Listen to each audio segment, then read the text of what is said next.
முன்னொரு காலத்தில் ஒரு பெரிய ராஜ்யம் ஒன்று இருந்தது. அந்த ராஜ்யத்தோட ராஜாவை அவ்வளோ சுலபமாக யாருனாலையும் ஜெயிச்சிட முடியாது.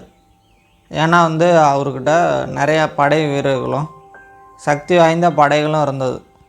அதுலேயும் முக்கியமாக பார்த்திங்கன்னா யானைப்படை.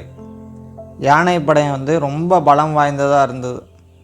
அந்த யானைப்படையில் உள்ள ஒரு யானை போர்க்களத்தில் ரொம்ப ஆக்ரோஷமாக சண்டை போடும். இந்த ராஜா அந்த யானை மேலே தான் போர்க்களத்துக்கே போவார். போர்க்களத்தில் அந்த ராஜாவை பல தடவை அந்த யானை காப்பாற்றிருக்கு. அந்தளவுக்கு ரொம்ப சக்தி வாய்ந்த ஒரு யானையாக இருந்தது. அந்த யானைக்கு கொஞ்சம் வயசானதுனால இந்த யானையை ஓய்வெடுக்க விட்டுருவோம் அப்படின்னு சொல்லிட்டு அரண்மனையிலே அந்த யானையை ரொம்ப பத்திரமா அதுக்கு தேவையான எல்லாத்தையும் பூர்த்தி செஞ்சுக்கிட்டு அந்த யானையை பாதுகாத்துட்டு வந்துட்டு இருந்தார் அந்த ராஜா. ஒரு நாள் அந்த யானை இருந்துக்கிட்டு அரண்மனையிலேருந்து வெளியே காட்டுக்குள்ளே நடக்க ஆரம்பிச்சிது. அந்த மாதிரி போயிட்டு இருந்த யானை தண்ணி குடிக்கலாம் அப்படின்னு சொல்லிட்டு ஒரு குளத்துக்கு போய் தண்ணி குடிச்சது. தண்ணி குடிச்சிட்டு வெளியில் வர்றப்ப அதோட கால் சேத்துக்குள்ளார மாட்டிக்கிச்சு. இப்போ அதனால் வெளியே எடுக்க முடியல. எவ்வளவோ முயற்சி பண்ணியும் அதனால் அந்த குளத்துலேருந்து சேத்தை விட்டுட்டு வெளியில் வர முடியல. நல்லா மாட்டிக்கிச்சு. இப்போ அந்த சேத்துலேயே அந்த குளத்துக்குள்ளே படுத்துருச்சு அந்த யானை. இந்த அரண்மனையில் உள்ளவங்க எல்லாருமே அரண்மனையில் யானையை பார்த்துட்டு காணோம் அப்படின்னு சொல்லிட்டு எங்கெங்கேயோ தேடி பார்த்தாங்க. தேடி பார்த்தா கடைசியாக அந்த காட்டுக்குள்ளார அந்த குளத்துக்குள்ளார மாட்டிக்கிட்டு இருந்த யானையை பார்த்துட்டாங்க.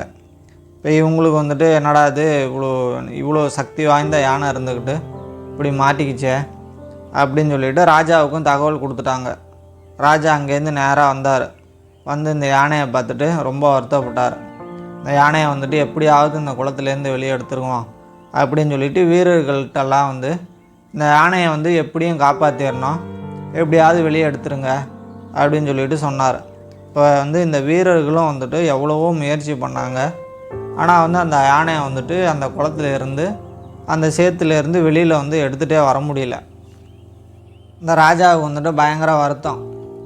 என்னடா அது நம்ம எவ்வளோ தூரம் முயற்சி பண்ணியும் இந்த யானையை வெளியில் எடுத்துகிட்டு வர முடியலையே, அவ்வளோதான் போல் இந்த யானையை வெளியிலே எடுத்துகிட்டு வர முடியாது அப்படின்னு சொல்லிவிட்டு அவரோட நம்பிக்கை கொஞ்சம் கொஞ்சமாக போயிட்டே இருந்தது. அந்த சமயத்தில் தான் அது வழியாக துறவி ஒருத்தர் நடந்து வந்துக்கிட்டு இருந்தார்.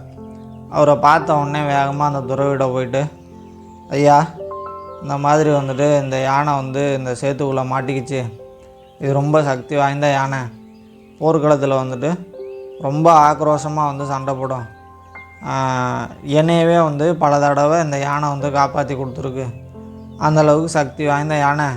இப்போ இந்த யானை இந்த மாதிரி மாட்டிக்கிட்டது எனக்கு ரொம்ப வருத்தமாக இருக்குது. இதை எப்படியாவது வெளியில் எடுத்துகிட்டு வரணும், அதுக்கு ஏதாவது ஒரு வழி சொல்லுங்கள் அப்படின்னு சொல்லிவிட்டு அந்த துறவிட்ட கேட்டார். இந்த ராஜா சொன்ன எல்லாத்தையுமே பொறுமையாக கேட்ட அந்த துறவி இருந்துக்கிட்டு, போர் முரசை எடுத்துகிட்டு வாங்க, போருக்கு போகிற மாதிரியே படை வீரர்கள் எல்லாத்தையும் வரிசையாக அப்படியே நிப்பாட்டுங்க, இப்போ இந்த போர் முரசை அடிங்க அப்படின்னு சொன்னார். இப்போ இவங்களும் இந்த போர் முரசை அடிக்க ஆரம்பித்தாங்க. இந்த போர் முரசை அடிக்க ஒரு கட்டத்தில் அந்த யானை இருந்துக்கிட்டு போருக்கு போகிறதுக்கு தான் தயாராகிட்டாங்க, நாம் போருக்கு போகணுமே அப்படின்னு சொல்லிட்டு அந்த சேத்துலேருந்து திமிரிக்கிட்டு வெளியில் வந்தது. இப்போ இதை பார்த்துட்டு அங்கே உள்ள எல்லாத்துக்குமே பயங்கர ஆச்சரியம். இந்த ராஜாவுக்குமே ரொம்ப ஆச்சரியமாக இருந்தது. இந்த ராஜாவுக்கு பயங்கர சந்தோஷம். நேராக அந்த துறவிகிட்ட போயிட்டு, ஐயா நாங்கள் எவ்வளவோ முயற்சி பண்ணோம், ஆனால் வெளியில் எடுத்துகிட்டு வர முடியல, இது மட்டும் எப்படி சாத்தியமாச்சு சொல்லுங்கள் அப்படின்னு கேட்டார். அதுக்கு அந்த துறவி இருந்துக்கிட்டு, நான் ஒன்றுமே பண்ணலை, அந்த யானைக்கு உடம்புல தான் பலம் இல்லையே ஒழிஞ்சு மனசில் அதே உத்வேகம் இருந்துக்கிட்டு தான் இருந்தது. இப்போ இந்த போர் முரசை அடிக்க நாம் போருக்கு தான் போக போகிறோம் அப்படின்னு நினச்சிக்கிட்டு உத்வேகமாக வெளியில் வந்தது.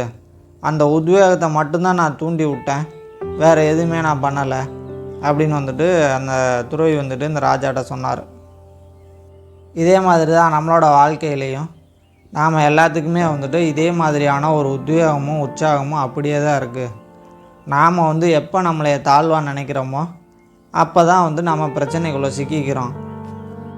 பிரச்சனையில் சிக்கிக்கிட்டு இதுலேருந்து நம்ம வெளியில் வர முடியாது போல் அப்படின்னு சொல்லிட்டு நாமளே முடிவு பண்ணிக்கிட்டு நாம் வந்துட்டு ஒரு குறுகிய மனப்பான்மையோடவே இருக்கோம்.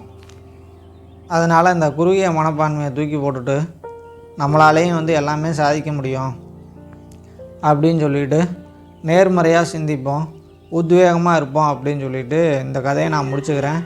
அடுத்த ஒரு நல்ல கதையில் பார்க்கலாம். நம்ம சேனலை சப்ஸ்கிரைப் பண்ணாதவங்க மறக்காமல் சப்ஸ்கிரைப் பண்ணிக்கோங்க. நன்றி, வணக்கம்.